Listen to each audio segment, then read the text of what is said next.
Assalamualaikum warahmatullahi wabarakatuh. Kita dari tema analisis lingkungan eksternal dan internal untuk formulasi strategi untuk strategi pemasaran di Jogja Group ya, PT Agro Pratama. Kita bersama ada Nino Braha. Saya Alia Febria. Saya Zaki Noval Arif. Saya akan menjelaskan sedikit sejarah dari Jogja Group ini. Jadi Toserba Jogja ini berawal dari sebuah toko batik di daerah Kosambi, Bandung. Dengan dulu namanya itu adalah Jogja. Sebenarnya namanya itu sama Jogja, tapi hanya si tulisannya aja hurufnya yang beda. Itu didirikan pada tahun 1948 dan dikelola oleh Bapak Yunus Sasmito bersama keluarganya. Jadi Jogja Toserba itu berdiri tanggal 28 Oktober 1982 dan sekarang Jogja Group sendiri itu memiliki 80 outlet dengan brand namanya yaitu Toserba Jogja dan Toserba Gria. Visi, misi, dan strategi perusahaan. Untuk visinya tetap menjadi pilihan utama karena di retail yang terbaik. Kalau sekarang kita lihat di Jawa Barat itu Jogja Group ya. Misinya setia memenuhi kebutuhan masyarakat karena didominasi oleh produk supermarket. Terus selalu berusaha menjadikan produk berkualitas, unggul layanan, akrab bersahabat, serta suasana belanja yang menyenangkan. Nah, untuk strategi umum pada perusahaan Jogja Group ini yang pertama paling prioritas ya ada di ketersediaan dan kelengkapan barang yang berkualitas dengan harga bersaing sesuai kebutuhan konsumen. Yang kedua, peningkatan pengelolaan dan pengembangan sumber daya manusia. Yang ketiga, atmosfer toko yang bersih, aman dan nyaman. Yang keempat, kemudahan dan ketetapan informasi. 5, peningkatan kehandalan sistem dan pelayanan. Berikut struktur perusahaan yang ada pada Jogja Group. Yang pertama ada store manager, di mana struktur organisasi ini ada di sebuah cabang-cabang tertentu. Pertama ada store manager selaku atasan paling utama, kemudian ada juga shift operasional yang terdiri dari divisi supermarket, fashion maupun support juga. Kemudian ke bawah itu ada supervisor yang dimana setara dengan DP dengan keamanan ADM maupun ADM personilnya ada buyer. Kemudian ada pun ke bawah itu seperti pramuniaga atau yang lebih kita kenal untuk di Jogja Group itu service group. Kemudian ada juga TKS, tenaga kerja supplier, atau yang kita sebut juga sales promotion boy atau SPG. Slide selanjutnya ini adalah analisis SWOT berdasarkan survei kepada 30 responden, di mana respondennya itu yaitu pelanggan daripada Jogja Group, yang dimana ini adalah faktor strategis internal. Ada juga total voting skala. Yang kita masukin total voting skalanya itu cuman yang setuju sampai sangat setujunya. Tapi kita itu kemarin votingnya dari 1 sampai 4 skala, di mana ada tidak setuju, sangat tidak setuju, setuju dan sangat setuju. Ini kita pakai skalanya yang setuju dan sangat setuju saja karena biar simpel juga masukin ke tabelnya. Untuk persentasenya kita juga ngambil dari skala tersebut, di mana dari 30 ya sumbernya. Yang pertama dari strength, kekuatan. Jogja Group menyediakan berbagai kebutuhan masyarakat. Responnya 28 orang setuju. Setuju sampai sangat setujunya itu ada di 93,3%. Terus ada lokasi Jogja Group strategis di pusat kota. Responnya juga sama, negatif, ada di 93%. Jogja Group memiliki pelayanan yang baik, sama ada di 96%. Yang strength keempat ada di Jogja Group memiliki manajemen perusahaan yang andal. Sama juga responnya sangat positif ya, tradisional ya. 86% setuju juga. Toko Jogja Group belum tersebar di Indonesia, 90% setuju. Nah, untuk yang ketiga ini ada di toko Jogja Group dapat ditemukan di daerah terpencil seperti pedesaan. 33%-nya setuju karena yang kita lihat kan di pedesaan juga sekarang udah ada toko Jogja Group. Mungkin daripada responden ini udah mengetahui seperti ada Yomart, mungkin ada Gria yang di pedesaan. Cuman ada 33% yang respondennya kurang daripada 50%.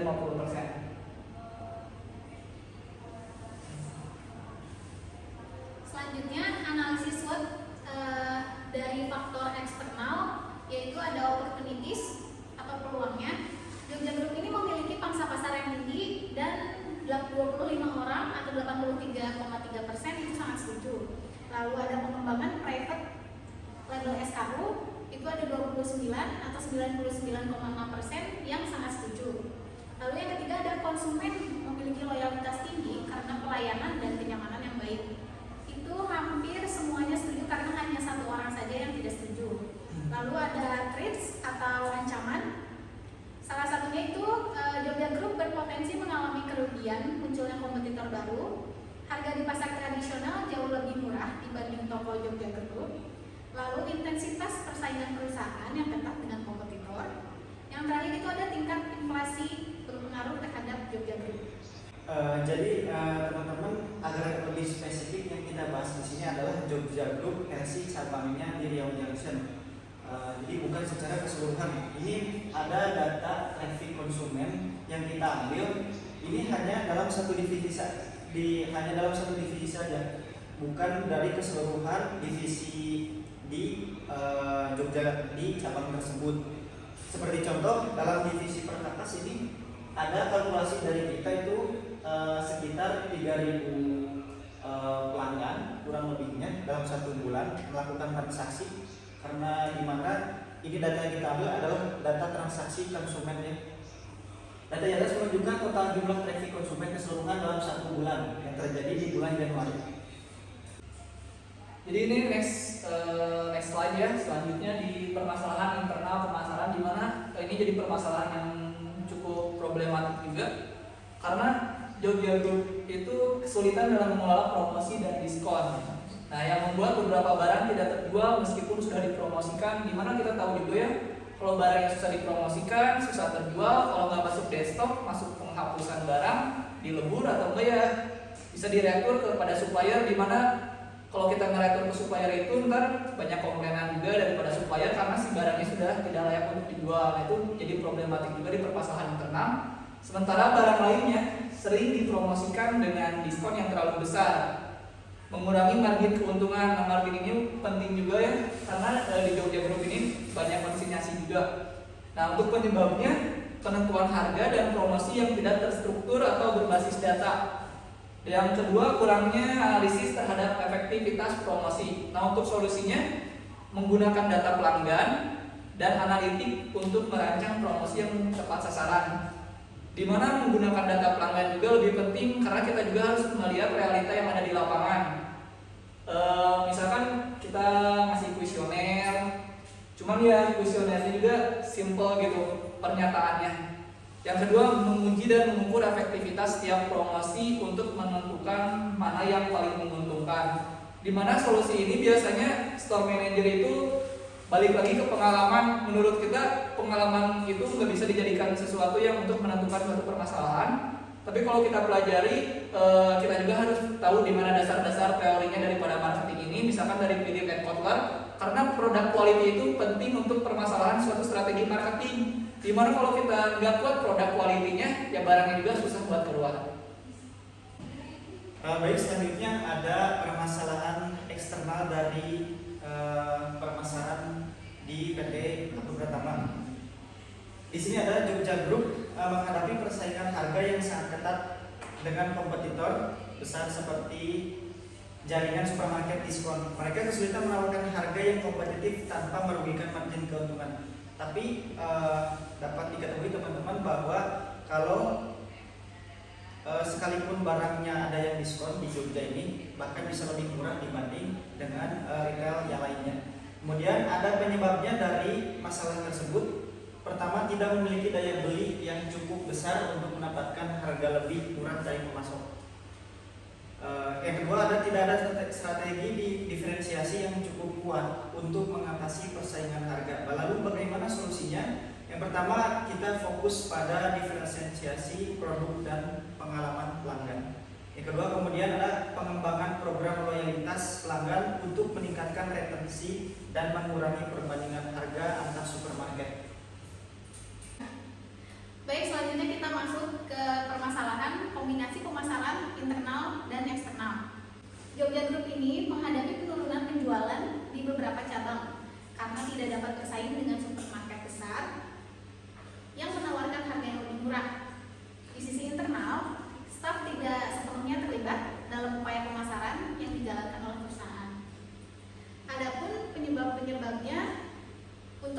internal, yaitu staf kurang memahami strategi pemasaran perusahaan dan tidak cukup terlatih untuk memberikan pengalaman belanja yang baik kepada pelanggan. Untuk eksternalnya, yaitu Jogja Group ini gagal memanfaatkan peluang pemasaran digital dan promosi yang lebih tersegmentasi. Adapun solusinya untuk internal, yaitu memulai pelatihan pemasaran untuk seluruh karyawan, menekankan pentingnya pelayanan pelanggan yang ramah dan berpengetahuan. Lalu untuk eksternalnya itu fokus pada diferensiasi melalui produk-produk lokal yang unik dan berkualitas tinggi yang tidak ditawarkan oleh pesaing lainnya. Barangkali untuk permasalahan kombinasi pemasaran internal dan eksternal ada yang ingin ditanyakan? Ajaki, aku mau nanya. Aku nanya, boleh Dani mau bertanya? Di sini kan kita tahu ya bahwa pesaing kita kayak Jogja itu kan banyak. Kayak yang tadi Ajaki bilang, Jogja itu kan cukup kesulitan ya untuk harga yang kompetitif. Jadi yang mau aku tanyain, gimana sih cara Jogja untuk ngatasin persaingan harga tersebut? Bagaimana cara Jogja Group untuk mengatasi persaingan harga yang ketat yang saya akan coba jawab. Yang pertama dari strategi harganya dulu. Penetapan harga itu sangat penting ya. Jadi untuk margin kita disesuaikan agar tidak melebihi dari penetapan harga seperti kompetitor lainnya. Kemudian ada diskon dan promosi yang memang sering kali kita tawarkan, ada di promosi store-nya, ada di promosi serba hematnya, ada pun di promosi di harga heran yang weekend Jumat Sabtu Minggu. Kemudian strategi permasalahan yang kedua, membangun merek yang baik, kemudian pemasaran digital yang baik, kemudian juga ada kerjasama dengan pemasok dengan supplier agar mendapatkan harga yang lebih di bawah standar. Kemudian ada juga strategi operasional. Pertama, pengurangan biaya operasional mulai dari penggunaan building, penggunaan apapun itu yang menjadi standar operasional dalam toko bisa kita kurangi. Kemudian meningkatkan efisiensi waktu dan mengurangi waktu dan biaya. Kemudian ada pun menggunakan teknologi yang dimana kan sekarang itu di Jogja Group sudah banyak berkembang beberapa aplikasi agar efisiensi dan keringanan tercipta, mulai dari aplikasinya untuk stok barang, untuk order barang, hingga aplikasi desktop di kantornya masing-masing, di cabang masing-masing. Kemudian yang terakhir ada strategi produk. Strategi produk itu harus adanya pengembangan produk yang unik. Misal kita ngambil, berhubung kita retail sebagai penjual ulang barang-barang yang lain, kita perlu mengambil barang-barang yang memang unik sesuai pangsa tren juga yang dipasarkan. Kemudian meningkatkan kualitas produk yang dimana Jogja harus yang standar SNI, standar yang kualitas premium itu harus perlu dijualkan agar citra Jogja tidak terlihat kurang baik. Kemudian yang ketiga, pengembangan produk yang berkualitas tinggi. Adanya produk yang berkualitas tinggi dan memiliki nilai tambah untuk meningkatkan harga jual. Misal di kompetitor kita tidak ada barang ini, tapi di Jogja harus ada barang yang langka tersebut. Seperti itu. Tadi kan dibahas kualitas itu penting di internal pemasaran. Nah, apa isi dalam teori tersebut yang disampaikan dan ada aspek apa aja yang ada di dalam memenuhi kualitas produk? Terima kasih. Untuk permasalahan internalnya tadi ada yang tanya ya, katanya saya nyampeinnya dari produk quality itu ada penting. Apa sih isi daripada teori Philip and Kotler and Armstrong, sorry. Karena kualitas produk adalah sebagai sesuatu yang dapat ditawarkan di dalam pasar untuk diperhatikan, dimiliki, dipakai, atau dikonsumsi sehingga dapat memuaskan. Nah, kenapa produk quality ini penting di dalam masalah pemasaran internal? Karena kalau produk itu gak berkualitas, meskipun kita punya anggaran ads ya, advertising online ataupun digital marketing yang lainnya, karena yang paling utama itu kalau di revolusi industri pemasaran yang sekarang itu, kalau yang saya tahu adalah produk kualitas. Nah, ada berbagai aspek juga. Kualitas produk itu harus memenuhi apa aja sih? Contohnya fitur, desain, reliabilitas, spesifikasi yang sesuai, daya tahan. Mungkin itu yang bisa saya jawab untuk pertanyaan yang tadi ditanyakan. Terima kasih. Kan tadi itu ada salah satu penyebab penurunan penjualan adalah staf internal kurang memahami strategi pemasaran. Nah, menurut kamu itu bagaimana cara membangun budaya pemasaran internal yang kuat di perusahaan, yang dimana semua karyawan memahami pentingnya pemasaran tersebut? Jadi ada beberapa hal yang perlu diperhatikan untuk membonding antara pimpinan dan karyawan lainnya dalam pemasaran perusahaan. Salah satunya adalah dari komunikasi. Jadi antar pimpinan itu harus mengkomunikasikan visi dan tujuan dari pemasaran. Pastikan semua karyawan itu memahami